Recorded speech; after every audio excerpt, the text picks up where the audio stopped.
Kasi kung titingnan ninyo, pinaghanda pa kayo ng nanay at tatay ninyo. Tandaan ninyo, itong baon na to, hindi lang to baon. Pagmamahal. Yung pagmamahal, yung pera, sakripisyo na meron sila pambili ng bigas na to, yun ang laman nito. Sadyang hindi nyo lang nakikita. Minsan magrereklamo kayo na wala kayong ulam. Ang tanong ko, nakita nyo bang kumain yung mga magulang nyo para lang mabili ito? Tapos sabihin nyo ngayon, relationship goals. Hoy! That's why, tingnan ninyo kung bawat bagay na tinitingnan ninyo o tinatanggap nyo sa pamilya ninyo, sa nanay o sa tatay mo, OFW man yan o hindi, malayo man yan o hindi, kung titingnan nyo na yung mismo binigay niya, hindi lang basta pera, hindi lang basta baon, hindi lang basta damit, papasalamatan nyo sila. Kasi alam ninyo na yung binigay sa inyo, hindi lang yan basta baon, hindi lang yan basta pera, kundi pagmamahal, effort. Sinasaksak ko to sa utak ninyo para malaman ninyo na hindi nga, kahit papaano, hindi sila perpekto. Pero kung papansin ninyo kung ano yung binigay nila sa inyo, kung marunong lang kayong magpasalamat, kahit papaano, sobra yung binibigay nila sa inyo. Pero ang tanong ko, alam nyo ba kung paano nila nakuha to? Subukan nyo ba, Sabado-Linggo, sumama kayo sa kanila? Pero hindi, uunahin sino? Si barkada, si jowa. Tapos ngayon magagalit kayo sa kanila. It is because ang gusto nyo lang, kayo lang ang intindihin. At hindi nyo sila gustong intindihin.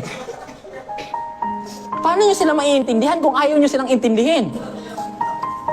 Kung iisipin ninyo, tingnan ninyo, may cellphone kayo. Mang, pang, palitikog phone. Kay tungod sa unsa? Mag-research ako. Pero anong ginagawa ng phone na to? It is because sa panahon ngayon, pag naging bobo kayo, hindi na kasalanan ng teacher ninyo, hindi na kasalanan ng tatay ninyo, hindi na kasalanan ng mga magulang ninyo, or ng ibang tao. Lalong-lalo na pag may cellphone kayo.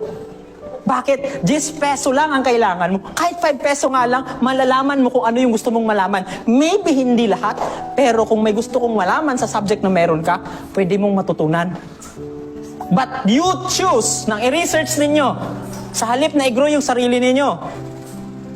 Kasi ang gusto ko lang iparating sa inyo, hindi lahat, maybe hindi nila lahat nabibigay sa inyo ng gusto ninyo. Yes, nagagalit kayo. Pero mula sa baon ninyo, sa iPad na to, hindi ito nakuha ng libre.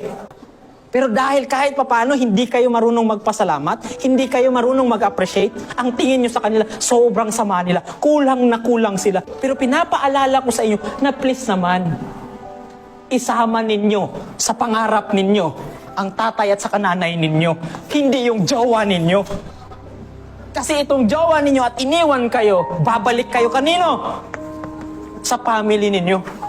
Kahit anong gawin nyo dito, paminsan, hindi halos lahat. Pag nasaktan kayo, sila yung tatanggap sa inyo.